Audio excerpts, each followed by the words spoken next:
Some of my best moments within polyamory have been with metamors, with people who my partners were dating. Welcome to Normalizing Non-Monogamy, the podcast where we interview incredible people from across the entire spectrum of non-monogamy to hear their funny, sexy, and fascinating stories as they take us on their journey. We always strive to bring guests on the show who have a healthy and positive approach to non-monogamy. However, everyone approaches it a little differently. And at its core, our show is about hearing, highlighting, and learning from the different experiences and approaches people have. With that in mind, it is important to remember that the views and opinions expressed by our guests do not necessarily reflect those of our own. So sit back, relax, and just accept the fact that your time with us will be spent in an awkward turmoil of laughter and arousal. We should also let you know that this podcast will hopefully include some explicit language. If that kind of thing offends you, we suggest you keep listening until it no longer does. If you're under 18, you either need to stop listening or go get your parents and you can listen as a family. The choice is yours. Enjoy. Welcome to episode 24. Today we have... I thought you were going to interrupt me. I was getting ready for that. I can't interrupt you if you stop talking. Today we have a really fun interview with Amy. She is a polyamorous and... Last week you said she is polyamorous. No, you said that. Oh. Anyway, she takes us into a really deep dive into an emotional side of polyamory, and it's a really fascinating interview. Yeah, she sells by the she-sore. Anyway, we're on top of it today. She shares some awesome stories with us, and it was a really great conversation. So we wanted to thank her up front for reaching out to us and for being willing to do that. It was fantastic. Yeah, so I don't think we have too much to say today. We're going to let you know again, you can find us on our website. Please reach out to us on our website if you want to come on the show. We're really looking for anyone and everyone who is interested, so please don't hesitate to reach out. Our website is normalizingnonmonogamy.com. You can also reach out just to say hi or for sure. Tell us how amazing we are. Or to leave feedback. We'd love to hear from that too. About Positive reinforcing feedback about how amazing we are. That would be appreciated. That would be better. You can find us also on Twitter and Cassidy under the screen name NNM Podcast. And on Cassidy, if you aren't a member of Cassidy, you could join that for free. I've decided I'm going to post, I have a really sexy picture of me spatchcocking a chicken butt-ass naked. So if you want to see that picture, you need to go to Cassidy, and if you don't have an account, you can get a 30-day free trial to see this picture of me cooking a chicken naked. Using the link on our resources page. Yep. Now we can let you go listen to Amy. Okay, let's go. Thanks, everyone, for joining us, and thank you to Amy for reaching out to us. She was referred to us by one of her partners who was actually on the show way back in the beginning and reached out and wanted to come on the show. So thank you to her. And if you don't mind, Amy, telling us a little more about yourself, who you are, and what non-monogamy looks like for you. Sure. Hi, and thanks for having me on here. It's really fun. I like talking about myself. Absolutely. That's good. Yeah. I'm Amy. I am about to turn 35. I am polyamorous. And what that looks like for me is I have multiple ongoing romantic and sexual partnerships with different people. I came to that about 4 years ago. But, aside from that, in my spare time, I enjoy socializing. I do karaoke. I love reading. I love watching TV. I have so many TV shows. Yeah. And so what made you start looking into it a couple of years back? Yeah. So for a really long time, I was married. I am still technically married, but that's in the process of ending. But my husband and I had, from the beginning of our relationship, been very open about just talking about monogamy and non-monogamy and what that looked like and what we felt comfortable with. Thank you, Dan Savage, for all of that. I mean, a lot of the early conversations were along the lines of what would happen if one of us got sick one day and wasn't able to be sexual, and what would we feel comfortable with? And And then there were some conversations like, oh, like group sex, like that could be fun. What would that look like? And then one day, I don't know, maybe a year after we got married, I'm talking to him in the car and I'm going like, there's this guy and he works at this sandwich shop that I go to for lunch a bunch. I'm like, he's kind of cute. I think I kind of have a crush on him. And my husband goes like, well, would you want to do something about that? I'm like, oh, that's not why I brought this up at all. Why do you want to have a conversation? He's like, yeah, let's have a conversation. I'm like, okay. So we sat down and we had a real conversation about what opening up would look like, and read some books and negotiated a bunch of boundaries and rules and all the sort of like stereotypical stuff that like people start out with when they enter into non-monogamy as a couple. And then sort of dove into it, and it evolved pretty quickly from this very like generic non-monogamy sort of thing to polyamory for a number of reasons. One of those being that I think for entirely different reasons, both he and I felt just more like comfortable and connected in the idea of sex with people we actually like got to know and liked as human beings, like over a period of time. And so it just sort of evolved naturally from that. The more that we dove into it, the more we were like, oh, actually, it would be kind of great to have like ongoing emotional and romantic connections with the people that we're having sex with. Yeah. And it kind of evolved from there, and from this like very hierarchical, like, we have rules, we have veto, we have all this stuff to, oh no, actually we want to be more egalitarian. We want to have more of like a relationship anarchy kind of approach to this. And like, it has been an amazing journey, even though, that particular relationship didn't work out. Like, it has now become a part of my identity and sort of my values and how I approach the world. Right. Yeah. I was curious. So you mentioned early on that part of your conversations involved some discussions around group sex. Did you guys ever explore the swinging side of things, or did you pretty much go straight into that polyamory was going to be a better fit for you guys? So I would say we did have group sex, but I would say that all of the group sex we had was more in a polyamory related context. So one of the really early experiences we had, actually both of the really early experiences we had with that was with a particular couple where and this was not something we planned at all, but I just so happened to be dating the man in the couple, and he just so happened to be dating the woman in the couple. And we were like, well, this kind of seems like it could be fun. And then another one of the times it was, oh, I'm dating somebody, and, my husband finds the other person attractive too. And it also happened that like all four of us were queer. And so we were all attracted to everybody. Okay. And so that ended up being a really fun experience too. And then a couple of the experiences later on ended up being, again, like through relationships we had already established. Right. So it was never like we were going in, sort of with like people that we had never really super connected with before and going in the explicit intention of having sex. But like all of those situations were very much negotiated with existing partners. With sex, it seems like as a key aspect, but not the only aspect, right? I would say for me, like sex is a recreational thing that I'm only really interested in doing with people I already like.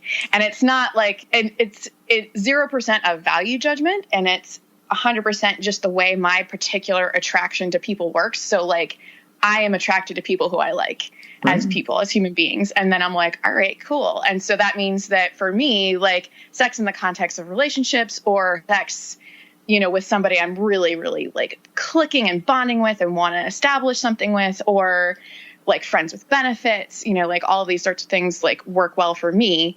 I have partners who swing, and that works really well for them too. And so it's like, it's interesting to see sort of that Venn diagram of where everything lays out, because one of my partners sees a very sort of distinct difference between the swinging that they do and their poly relationships. And then another one doesn't really see much of a difference at all and sees the whole thing as sort of just like a fluid spectrum that can look a lot of different ways. Right, right. Yeah. Another I'm going to cut you off. Okay. Super important question that I know everyone is dying to know. Did you ask the sandwich guy out? Good call. That's its own funny story, but I was very nervous, and it was one of those things where, like, I was so new into it. Like, how do you approach this? Like, how do you know if they'd be open to, like, doing something with somebody they've never met, but B, like, is married and, like, has a wedding ring on. And it was one of these things where I'd come into the sandwich shop and he'd be like, "Oh, Amy, it's so good to see you." And he'd, like, chat with me a whole bunch. And so I was definitely getting a vibe. But at the same time, when you're talking about somebody in like a service industry who is paid to be nice to you, you don't want to, like, assume that means anything. And so what I ended up doing was I had a day off from work that I just so happened to know that, like, he was going to be working that day because he'd mentioned it. And I had sort of figured out when shift changes happened.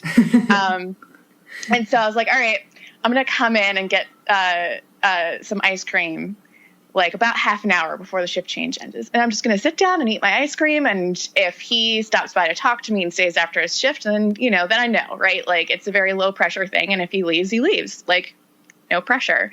And I come in, he immediately starts talking to me. He gets some ice cream of his own, sits down with me. We have this, like, 2-hour-long amazing conversation.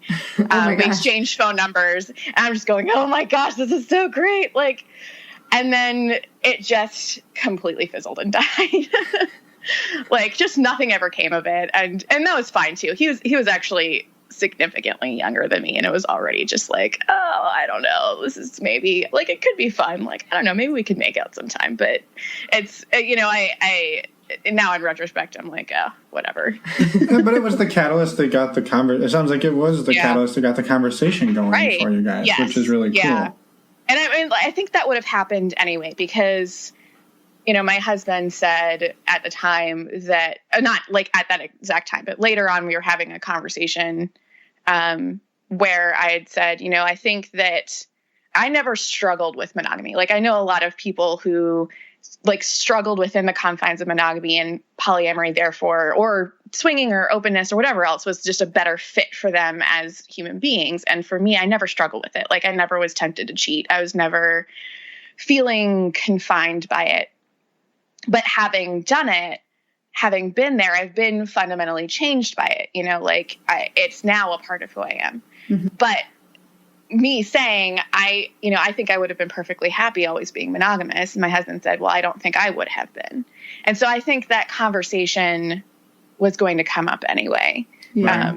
And he was just kind of latching on to the thing that, seemed like a good opening, which was fine. Like, I would never felt pressured into it. I never, felt like I was being dragged into it. Neither of us, I think, regretted the decision to do it at all. Do you think you could go back now to being monogamous? I don't, no. And it's, it's not about the sex. It's really about my perspective on relationships and this idea of having autonomy and having ownership over my own body and my own emotions, and the idea of love without possessiveness. Mm-hmm. And the other part of it too, I think one of the biggest draws for me specifically to polyamory is this idea of a network of people who all care about each other, who are a community, who are a support system. Some of my best moments within polyamory have been with metamors, with people who my partners were dating, because there's this really joyful thing in being able to connect with somebody who cares deeply about the same person that you care about, and feeling like you're on, like, everybody's on the same team. It's like this really, like, lovely, powerful thing that, like, I deeply treasure. Yeah. I think that makes a lot of sense. Yeah, and it's awesome too that the you don't jump to a competitive nature in that sense, which I think would be easy for people to see, like, oh, I'm competing with the metamor of my partner, but rather you're not. You're on the same team. You're trying to make the person, your goal is to make that person happy, not to fight over who makes them happy. Exactly. I mean, and that's always one of those things that can be easier said than done, right? Like jealousy is a thing that happens. Like it's not like being poly or being open makes you just suddenly so evolved and you never experience any jealousies and any insecurities or anything like that. It's more like it's not an emotion that's an imperative to act on. It's something you talk about, you work through, and you work on. So, I love that too. Like I love this idea of openness being an opportunity for personal growth, like constant, like introspection and going like, all right, what is my real fear here? And what can I do to improve? And how can I improve my communication and understand myself better? Right. Yeah. I was actually curious. It sounds like you have had some pretty good relationships with the metamors of your partners.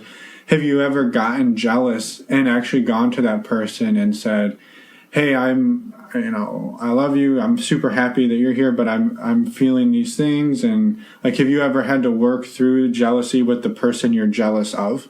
That's an interesting question. And I think to some degree, the answer is yes, but it was not a conversation of like, and therefore I need you to do a thing. It was more a really wonderful conversation that I had with now an ex-metamor, where we were both just being very honest and open about like the insecurities that we had around just, the shared partner and partners actually that we had. And it ended up being a real bonding experience because like, I think it's really tempting to see your partner's partners as the most amazing people you've, like, oh my gosh, they're just, how could I possibly compete? They're so great. They're so amazing. Like, I feel so like adequate compared to them. And then when you talk to them, they're like, oh, like, but you're great. And I'm insecure of all these things. Like, you're really amazing in all these ways. It's like, oh, we're both human beings. Yeah. Right. Yeah. I think that's what a lot of it comes down to. I mean, that everyone's just human, and that's what you got to remember in a lot of these situations. But it doesn't mean that jealousy and those feelings don't come up sometimes. Yeah. I mean, and sometimes jealousy can be a really useful emotion too, because yes, sometimes jealousy is about yourself. It's about your fears and your insecurities and stuff. But sometimes jealousy is actually a useful emotion to tell you that, oh, like I'm not feeling secure in this relationship for specific reasons that actually do need to get addressed and that I need to talk through. And like, it's really helpful to be kind of tuned into that as well, and not necessarily approach it in like a blamey sort of way, like, oh, look how you made me feel, but more like, hey, like this thing that's happening is kind of making me feel insecure and unhappy. And can we talk about different ways to approach it? Right. Yeah. I think that makes a lot of sense. Yeah. And you'd also said that you guys moved pretty quick from the first time you guys had that conversation into some type of action. What did that process look like for you guys when you were first getting started? And kind of how long did that take? Yeah, so I guess we had that conversation, and then, I don't know, maybe within a month, he had at least a date scheduled that he had gotten from OkCupid and was like, starting to hook up with that person.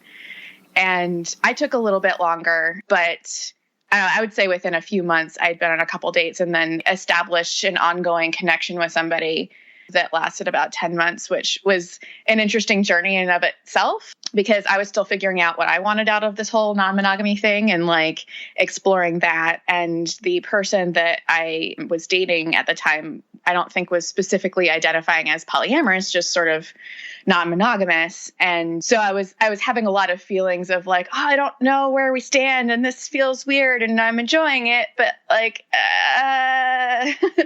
and he was a lovely human being, and like I enjoyed spending that time with him. But ultimately, I think that sort of undefinedness ended up being part of what ended things, because I don't think he really understood what he was looking for out of it, and I didn't really understand what I was looking for out of it. And then he actually just ended up ghosting after 10 months.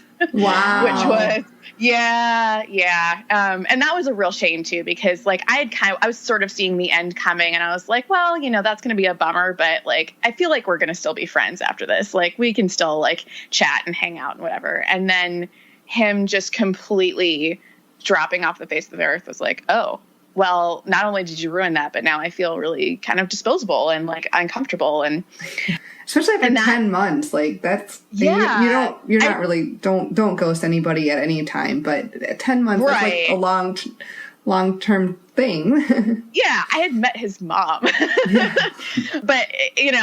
the interesting thing about that period too, was that at that point, the only person I was dating was my husband. And he was in a relationship with somebody.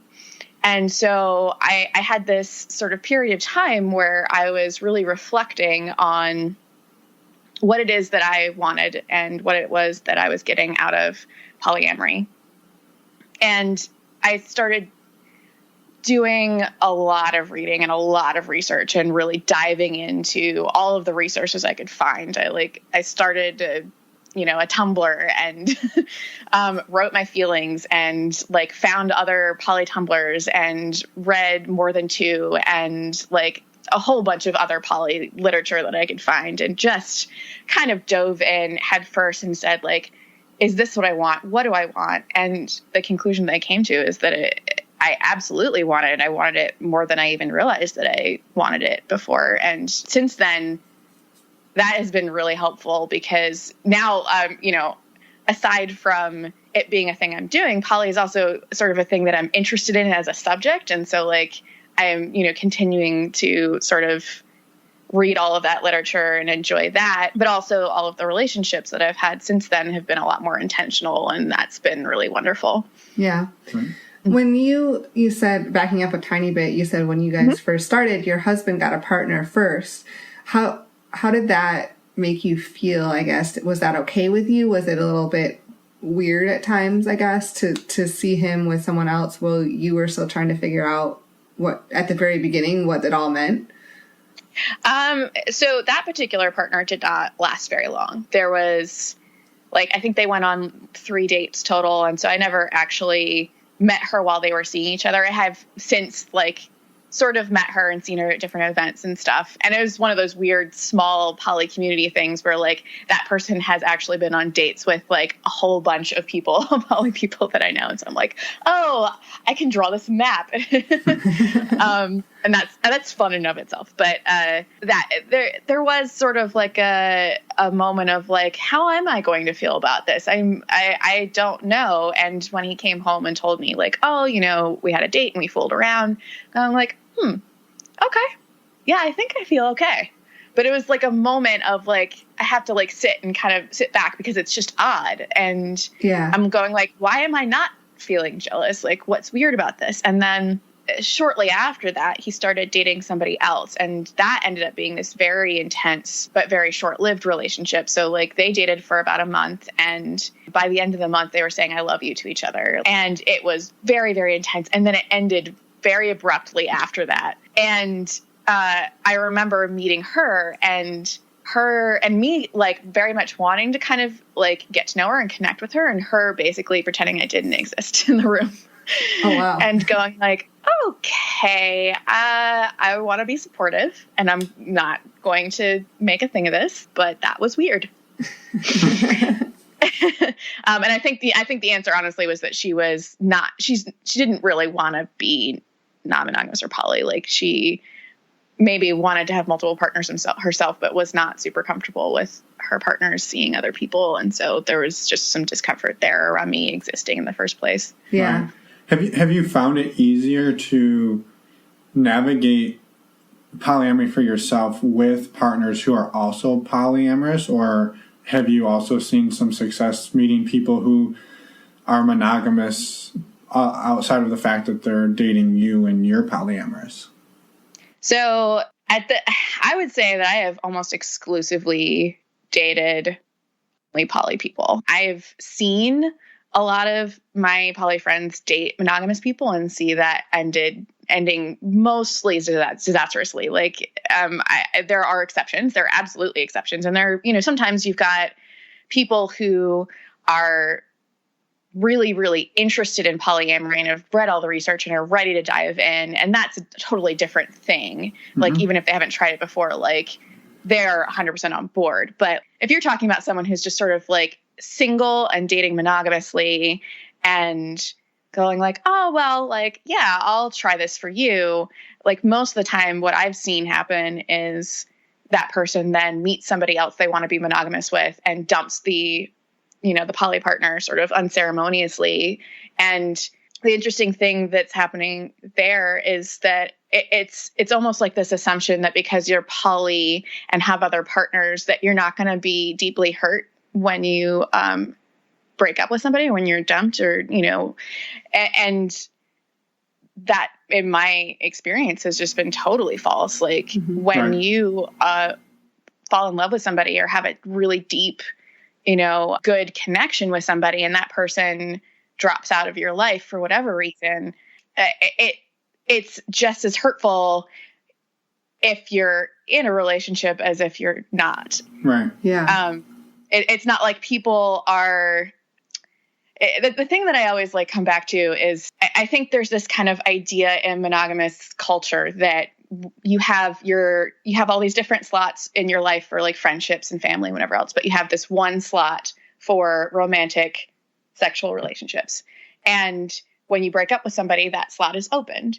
And when you start dating somebody again, like that slot is filled, that slot's taken. And because, we think of it in that way, you think, all right, well, if I'm poly, I guess I'm just adding more slots to the thing. But as long as I still have that one partner, right? So it's like, it's okay. I still have a partner, but it's not like relationships are not interchangeable. Like if somebody enters your life, they fit in your life in a very specific, unique way. Like every person in your life has a unique relationship with you, whether that's a friendship or a romantic relationship or something entirely different. And if that person leaves, like, it's not like somebody else can just step in and take their place. It's not really how that works, Right. Yeah. And so when you have a breakup, like that hole is there no matter how many other partners you have. Right. Yeah, I think that's fair. And one of the parallels maybe to draw to the swinging community is you hear people talk a lot about, oh, we went out to the club and things didn't work out and whatever, we still went home with our partner, so it didn't matter. On your side, it's more like, well, this was an actual deeper relationship that this person meant something to me in all these ways. And just because I have a husband or two other partners doesn't mean that when I leave that person, I'm just invincible.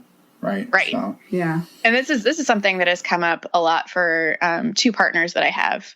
So two of the partners that I have right now are married to each other, and they have, other people that they date together.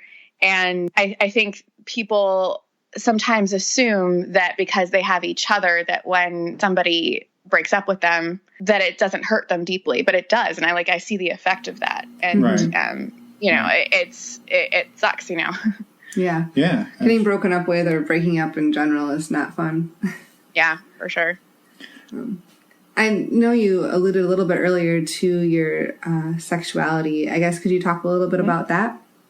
Sure. So I'm queer. I am attracted to all genders, or I guess pansexual might be an accurate way to say it. Bisexual is also accurate. I didn't really discover that until really, really late. Actually, maybe 2 years ago is when I really figured that out. And that's not the story that I hear most queer people express. And so it's been an interesting feeling of almost feeling like a fraud in a way. Like, oh, how could these feelings possibly be real if I didn't know them all along somewhere deep down, right? Like, I wasn't always like, oh, I have, crushes on my female friends. Like, I never did. And when I analyze it, when I really sit back and look at it, it makes total sense with how my attraction works. Because in addition to what I said before about, being attracted to people I already like, part of my attraction, what I've learned over the years fundamentally rests on the possibility that somebody is attracted to me and may express that attraction to me. And the default scripts we have in our society is that men pursue and women are the pursued. And in my life, that has ended up being true, that men have pursued me and women have not. And, you know, the whole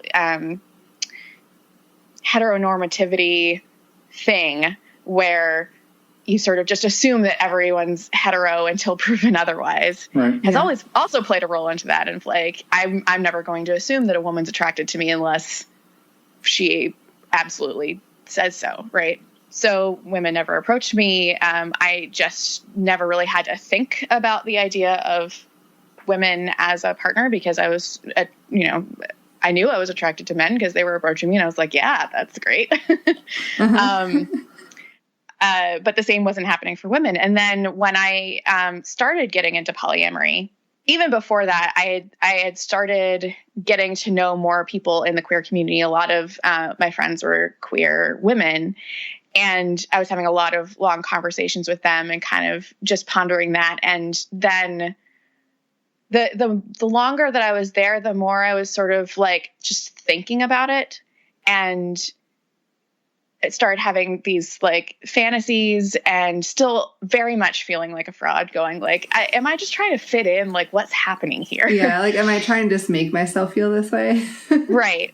And the thing that ended up happening was I was just more kind of open about how I was feeling at any particular time. Like, oh, I'm kind of curious about this. And like, I don't know what that means, but I'd be interested to try this with you. And so I had a couple of those early group sex encounters were very much in part me going like, this is a thing that I think I'm interested in exploring. I don't know what it means yet. And I'm just going to be really open and honest about that with the women that are here and see how they feel about that. And they were very, down. They were very game because they were, both attracted to women as well. And having those experiences maybe go, okay, yeah, there's definitely something going on here. And then I was like, okay, this is becoming not just a feeling, but something that I think is real and I need to explore. And so at that point, I started going on OkCupid and looking at women on OkCupid and seeing if there was somebody I'd be interested in dating. Mm-hmm. And that's when I found Bridget. Bridget is one of the two people in the married couple that I mentioned who I'm dating. Okay. But she and I really hit it off pretty immediately. And both of us had, extremely busy schedules. So it was kind of like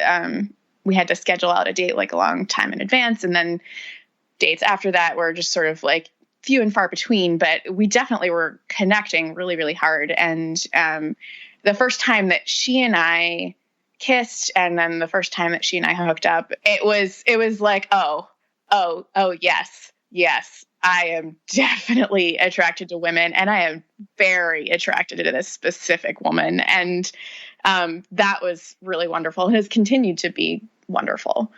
So, yeah. So along those same lines, it sounds like you had sort of discovered, obviously, that you were interested in polyamory, and then discovered a little bit later that you were bisexual. Have you had the opportunity, or have you made steps to be out about that to anybody else in your life outside of the community, the poly or bi community? Yeah, actually, I would say I'm pretty out about both of those things everywhere except work. And I've made an intentional effort to do that for a number of reasons. I mean, the first thing that happened was, all right, well, I need to tell my mom. And my mom, I would say overall took it pretty well.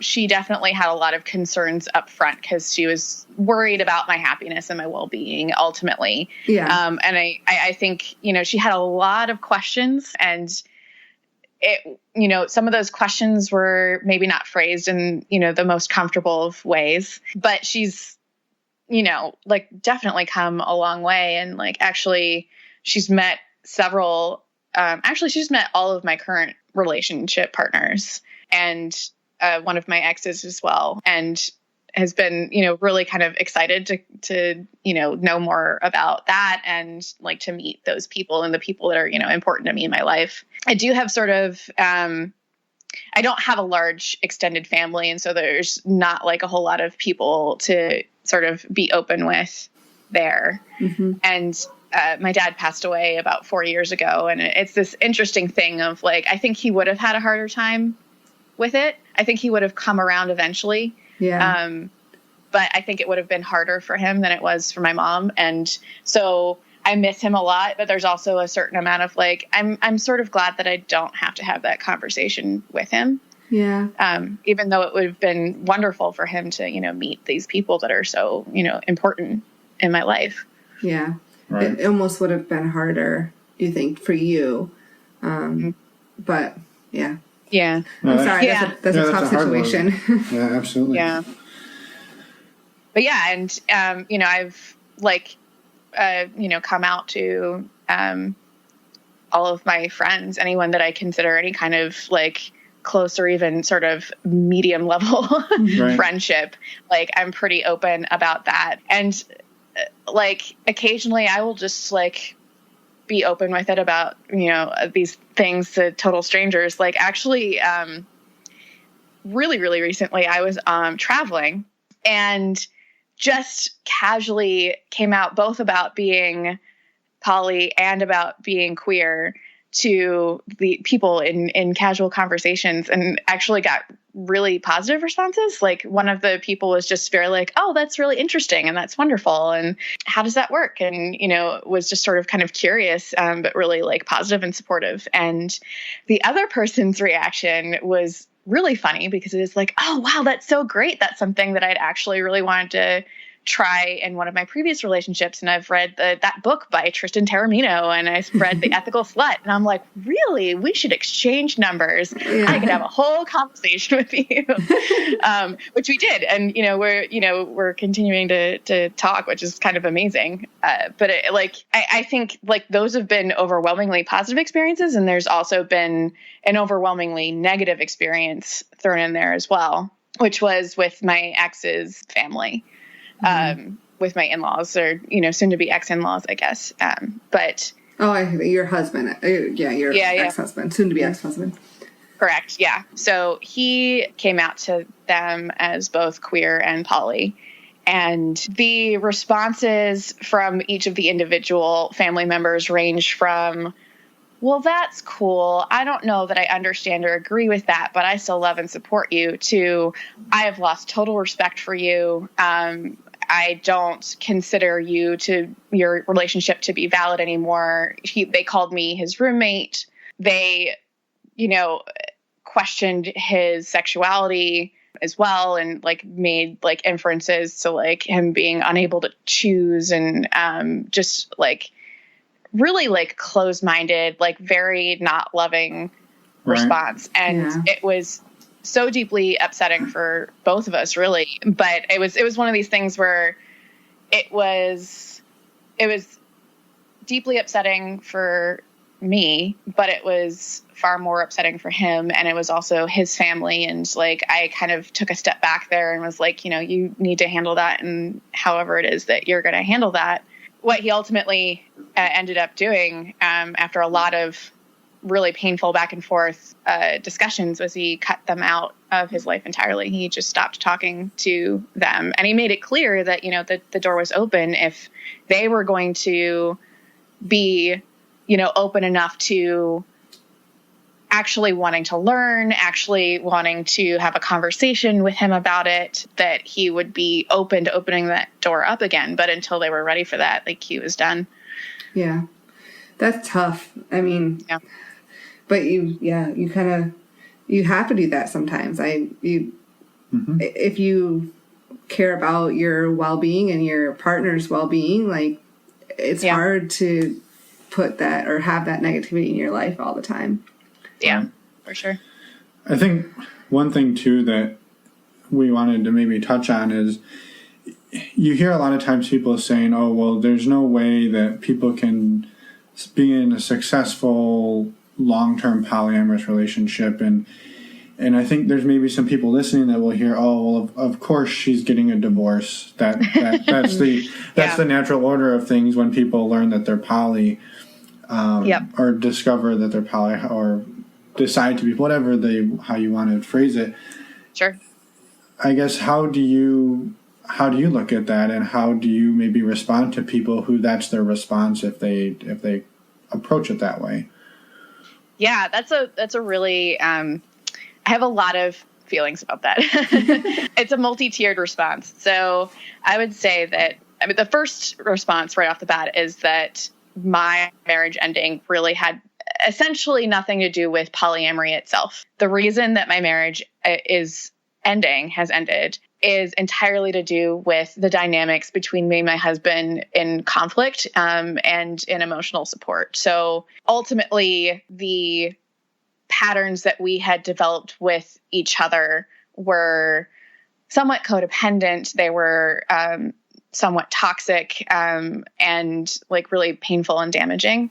And it was a really subtle thing that had been happening for a very long time, but that like the more and more we started to kind of understand ourselves, and, we went to like couples counseling for a long time, to try and kind of work through a lot of that stuff and understand some of that stuff. And the more we tried to untangle it, the worse it sort of got, which is really unfortunate. At the same time, polyamory, I do actually kind of credit polyamory with being the catalyst for it, because polyamory is what caused, at least for me personally, speaking for myself, it caused my own emotional growth in a very positive direction. So like one of the things that I've always struggled with is setting really, reasonable, any boundaries, any sorts of boundaries. Like I'm the sort of person who, when I'm in a relationship, I'm all in. I want to be there for you. I will do the work. I will do the emotional support. I will bend over backwards and like, not even meet you halfway. I'll come 90%, you come 10%. And, you obviously like that gets really unhealthy after a while, or at all. Like it's important, to be able to be supportive of your partners and be, like do the emotional labor and all that stuff. But I was really not great at setting boundaries for myself, both in that and also in like the sorts of ways that it was okay to treat me. And so in becoming polyamorous and doing this work on myself and discovering all of these things, because that's one of the things about, being non-monogamous, is that you really do have to do that introspection and inner work to make it work, to make it function, because like, it's not relationships on default mode. It's like, it's on advanced mode. Right. Yeah. Right. Yeah. And so it's all of that communication work. It's all of that, like, you don't want to react. You really want to, take a moment and like process and understand yourself before you respond to things. And doing all of that work helped me come to a place where I understood how unhealthy the dynamic was. Right. But the marriage ending had nothing to do with us seeing other partners, right? Like it had everything to do with I'm becoming a healthier person and realizing this is not a healthy relationship for me. Right. Do you think you would ever find yourself in another like long-term hierarchical, like this is my primary partner forever and these other people are now the secondaries? Or do you feel that you've moved to a place now where everyone's on an equal playing field, more or less? So I would say that, like, for me, that taps into what I think is like a fundamental misunderstanding that I think people have about hierarchy and egalitarian polyamory. So I consider myself pretty egalitarian polyamory. I'm not interested in hierarchy. That does not mean that I am not interested in prioritizing certain people in my life, or that everybody in my life I am going to give equal time and attention and, resources to, because that's not how any relationship works, right? Like, as much as you might want to believe that, like, we could live in a world where everybody is just equally important to you all the time in all ways. That's actually, it's fundamentally the opposite, actually, right? Like, every single relationship you have with every single person is unique. Right. And that means it's going to look differently from every single other relationship that you have. And do I want to have like a partner that I share life goals with, who I cohabitate with, who I'm nesting with? Yes, absolutely. I'd be open having multiple partners that I did all of those things with, or living in a household where I'm living with a nesting partner and their other nesting partner.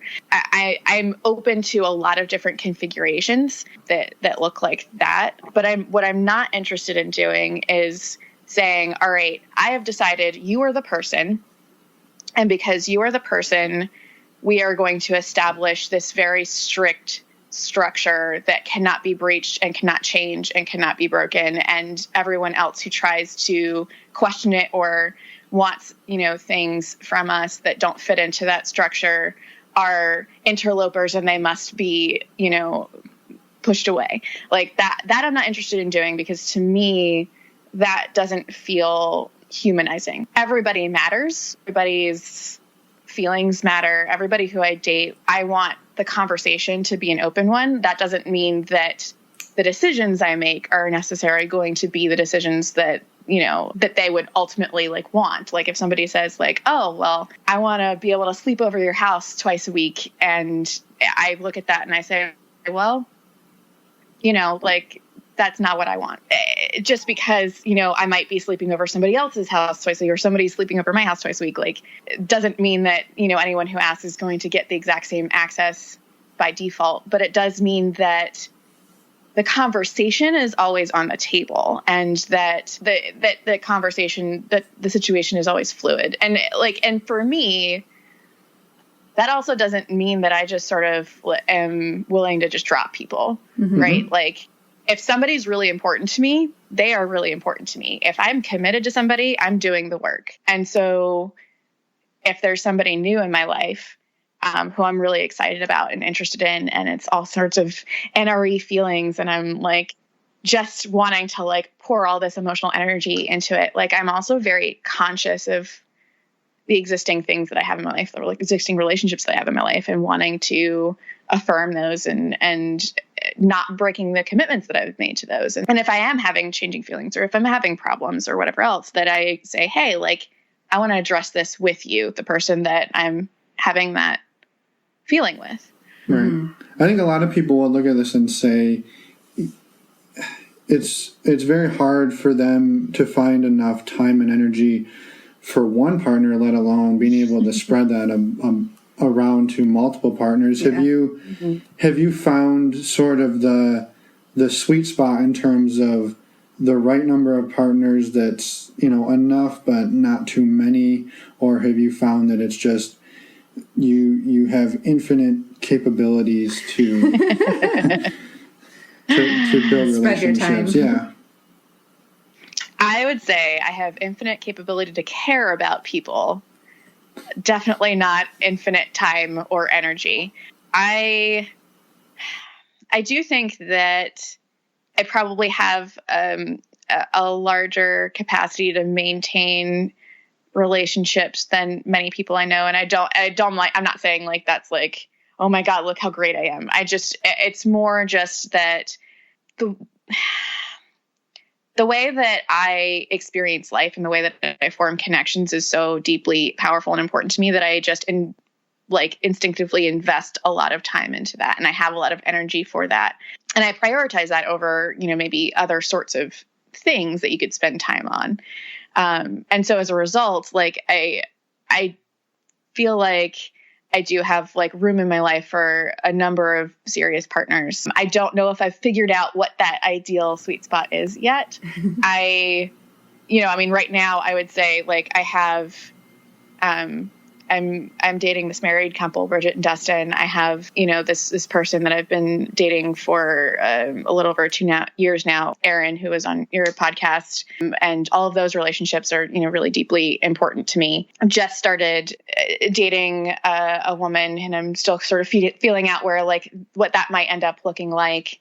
I've been going on a lot of first dates lately, and exploring brand new connections. And I am definitely, it's one of these moments in my life where I've just exited this relationship where I was feeling constrained in a lot of ways. And I was also pouring an enormous amount of emotional energy into that relationship, into making it work, into making him feel valued and important and special. Mm-hmm. And I was doing that while maintaining all of these other relationships fairly successfully, I think. Although, anytime you're having emotional turmoil, that's going to have an effect on other relationships for sure. But now that I have this enormous amount of energy sort of freed up, I'm going like, oh, there's so many cute people that exist in the world. Oh, okay, yeah, I'll go on a date with you. Okay, I'll text with you for hours. Oh, okay.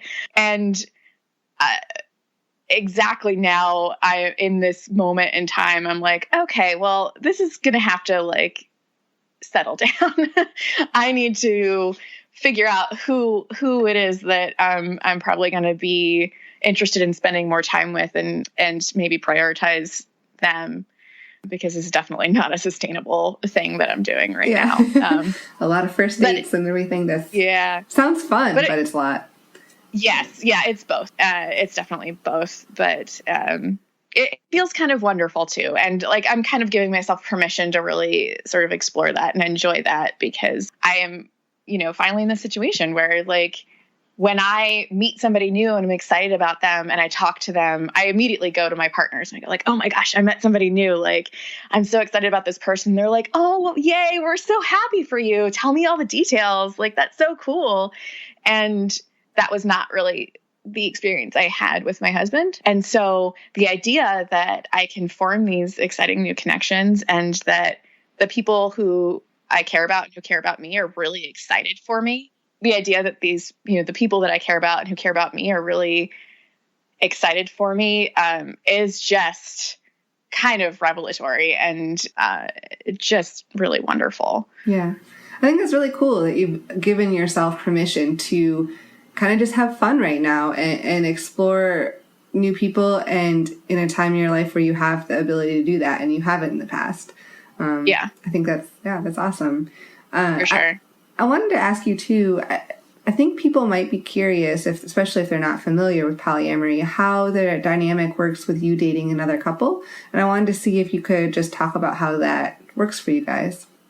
Yeah. So like I mentioned, I started dating Bridget first. And the thing that happened there was, I'm going on dates with Bridget. I'm really connecting with her, and I'm super excited to meet. At that point, they weren't engaged yet. So her partner, Dustin, and I meet Dustin. I'm like, oh, he's really great too. And then he and I start messaging and start kind of establishing this really lovely rapport. And occasionally what would happen is Bridget and I would have a date and he just would happen to be home. And so then the three of us would hang out for a while. And that dynamic was really fun and enjoyable. And then at some point that sort of evolved in this really organic, interesting way into this triad where Bridget and I still go on dates individually occasionally. Dustin and I have not, but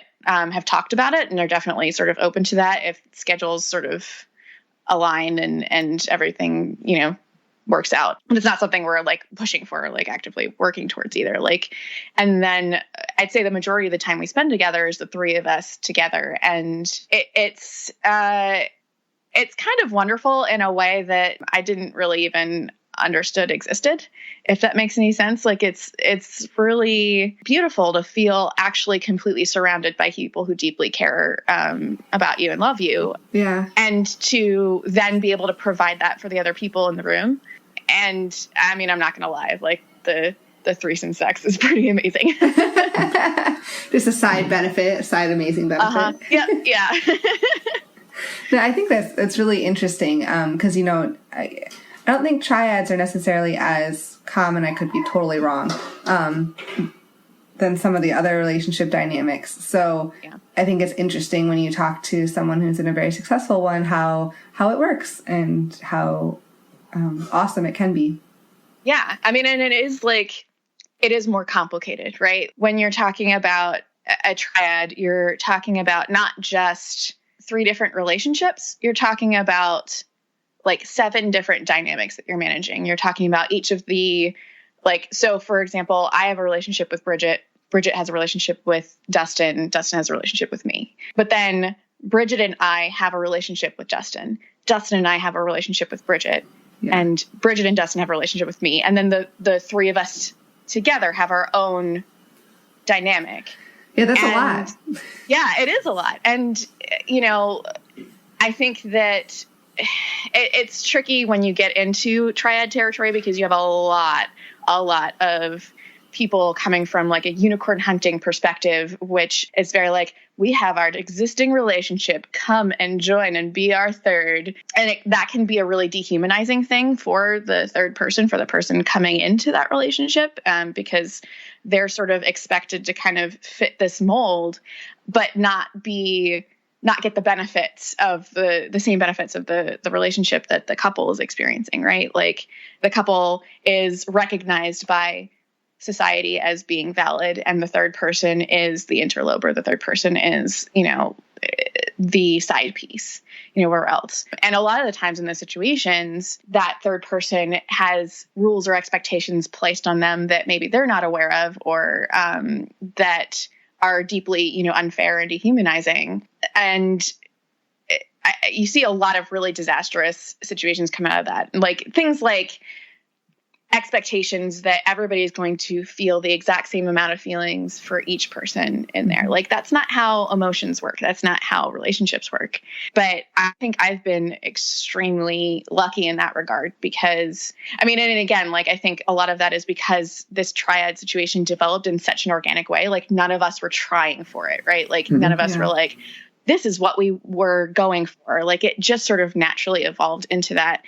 But then in addition to that, Bridget and Dustin are also both extremely introspective, caring, giving people who are very aware of the dynamics in the room at any given time, and are also very like open to, you know, discussion and conversation. And, you know, I feel really lucky in that regard. And like, so for me personally, like whatever is complicated about it is a million times worth it because, you know, it does end up being so wonderful too. Yeah. Right. And I think it's important too to say that, you know, there are people out there are women out there who are just strictly looking to be that guest star for an evening or once a month or whatever. And as long as those boundaries and expectations are negotiated, you know, there's nothing wrong with that. But, you know, for you, it sounds like the goal is much deeper. You're much more intertwined, and that's obviously an acceptable way to do it as well. I mean, I think the trick with that is like that everybody's very clear up front about what it is that they're looking for and what it is that they're hoping to get out of something. And that everyone is treated with a basic amount of human respect, you know, I'm assuming you 3 sit down and talk about at some point, or at least in some dynamic, about how your relationship works all together too, and how, and have that all out on the table, which, like Finn was saying, like, just having boundaries, expectations, whatever, out and it's not those 2 deciding what your place is for them. Right. It's the 3 of you deciding how you all fit together. Exactly. Yes. That's exactly it. Yep. Yeah. So you mentioned that the 3-way sex was a huge benefit of these types of relationships. Reaching for a transition here. Good one. Have you seen any other major benefits that you've discovered since you started doing this? And on the flip side, have there been some drawbacks and difficulties that you've experienced? Yeah, obviously you've mentioned some of them, but... Yeah. So, I mean, I think for me, like the big benefits come from having like a network of people, a support system, a community. I think one of the weird, like side benefits that I did not expect is just from a social perspective. Like not even from a dating perspective, but meeting friends as adults is hard. We've had that conversation before too. It is hard. Right. Yeah. It's like, it's this awkward thing of, oh, well, I ran into you at this social event. How do I transition that into an actual friendship? And there's also this idea that like people only hang out in couples when they do hang out, or if you happen to not be in a couple, then you're the third wheel, or it's awkward, you don't get invited to things. There's a lot of like weird dynamics about friendships as adults. And you know, the other thing of like having the girls' night and the boys' night, and it's like weird or uncomfortable or bad if like you're friends with a man. Mm-hmm. Yeah. And just want to spend time with them.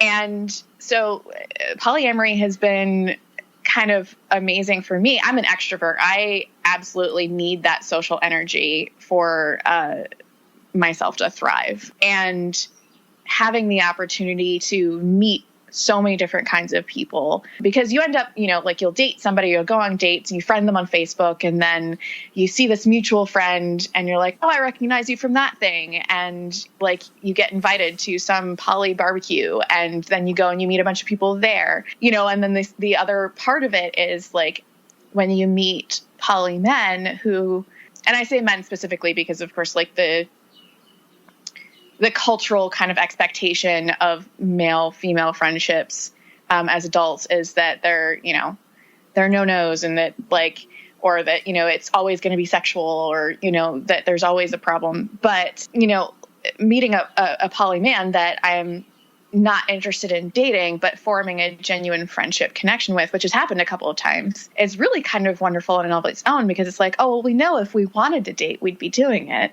Yeah. So we can actually just really enjoy this friendship on a purely platonic level. And there's no sort of like stress or expectations about like, oh no, what if one of us has feelings, or, you know, whatever else, you know, the case may be. So in a way, it almost makes those friendships more, it can. I mean, obviously feelings differences can exist in any kind of friendships, but like if it is truly like a friendship that's just a friendship, like it can be this really sort of freeing thing of like, oh, this, I can just let this be what it is. And that's wonderful. And, you know, aside from that, just, I think a healthier attitude towards relationships in general, understanding boundaries better, both from like setting my own and also understanding how best to support and respect other people's boundaries, and getting to grow in that process has been, you know, hugely beneficial. And, you know, it's more love. Yeah, for sure. And then, you know, in terms of drawbacks, it, you know, obviously it does require a lot of energy in terms of communication. Like, processing is a thing that happens all the time. And so if that's something that really exhausts you, it's going to be tough. Yeah. And, you know, I mean, for me personally, I have had to do a lot of really confronting the things that make me feel insecure about myself, and work on either improving those things or work on feeling comfortable in those things about myself. And then like a weird kind of thing that has come up for me sometimes is this sense of, I like to call it the tragedy of the commons problem. Mm-hmm. So when you're talking about property that's community property, and I don't mean to compare human beings to property because it's not at all what I mean, but it's an analogy. If you're talking about community property where nobody fully owns the property, but everyone has access to it, unless somebody really takes ownership of it and takes charge, people are not necessarily going to respect that property or that space. Yeah. Because they assume somebody else will do it. Mm-hmm. Nobody's going to do the, you know, if you're talking about a park, who's going to pick up the litter, who's going to mow the lawn, who's going to water, you know, do all the sod, all of that stuff, the upkeep, the maintenance. If something goes disastrously wrong, who's going to run in to try and fix it? Mm-hmm. And I think, you know, in situations where you have multiple partners, if there's not like a whole lot of good communication happening all around, you might run into a situation where everyone assumes you're getting support from somebody else, and then you end up not getting the support you need. This actually happened to me one time. I was experiencing a medical issue and ended up in the ER. And it wasn't a deeply serious medical issue, but it was a really vulnerable and scary and difficult thing that I was experiencing. And I was in a lot of emotional distress. And I was dating 3 people at the time and nobody was able to be there. And it was so hard. It was really rough. And,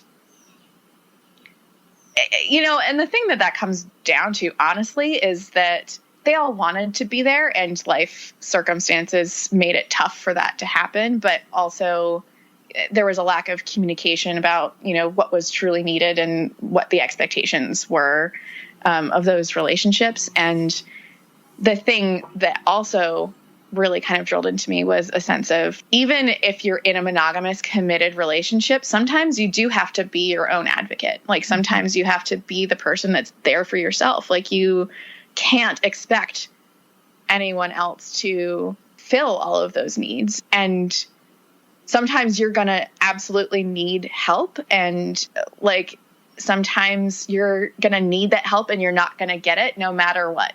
Like no matter how many wonderful people are in your life. Yeah. And that's nobody's fault, you know, like that's not something that you're owed. It's something that everybody deserves, but that's not something that anybody specifically owes you. And, you know, it's this interesting thing that I'm definitely wrestling with right now, because I recently bought a house. When my husband and I were still together, we bought it together, but it's mine now, or will be shortly. And the house has kind of turned into something of a money pit. It's just been an enormous sap on my energy and financial resources. And I have these moments of going like, this is all on me. I have people in my life who are helping and who are stepping up and being supportive, but like ultimately it's my responsibility and it's something that I have to handle on my own. And the truth is that when I was married, that was mostly still the case. Yeah. You know, and like I could be in a relationship again someday where it could feel more like a partnership and where I could hand off some of that, where we could share it. It could be our thing together. It could be our project together. But sometimes things do just kind of fall on you. And, you know, I think it's hard, but ultimately a good thing to, you know, realize that like you have the ability to be your own best advocate, I guess. Yeah. Yeah. No, I think that's really cool and makes a lot of sense. Absolutely. Yeah. So usually at the end of the, I mean, I say that when you started, you mentioned like about 10 months, 11 months into your journey in polyamory, you did a whole bunch of reading and you still do. Are there resources that you would like to share with listeners that you, that you love or think are really valuable, whether they're books, podcasts, websites, whatever? Yeah. So, More Than Two was definitely like the first book that I read that I was like, oh, okay, I'm really getting this. I'm connecting this. This is teaching me a lot and it's making a lot of sense. I would say Multi-Amory is probably my favorite poly podcast. I've done a lot of listening to Polyamory Weekly and really enjoyed that. But the nice thing about Multi-Amory is that the hosts are a bit younger and it's sort of like more of my generation sort of resource that I appreciate a lot. One of my other favorite resources is Poly Role Models by Kevin Patterson. And like, that's a really great, like it's a blog series and it goes like, it's basically just both, you know, famous and kind of more everyday people talking about their own poly experiences and what they do well, what they don't do well, what their experiences have been. And it's like a short format sort of thing, but there's a lot of focus on diversity and intersectionality and coming from many different walks of life in that. And so it's a really wonderful view into kind of the true spectrum of like how people sort of handle their stuff. Yeah. Right. And I love kimchi cuddles. And I really enjoyed from like just like a fun like memoir perspective. I really enjoyed reading The Husband Swap, which had kind of a sad ending, but it was definitely a really interesting look into people starting polyamory for the first time and what that ended up looking like for them.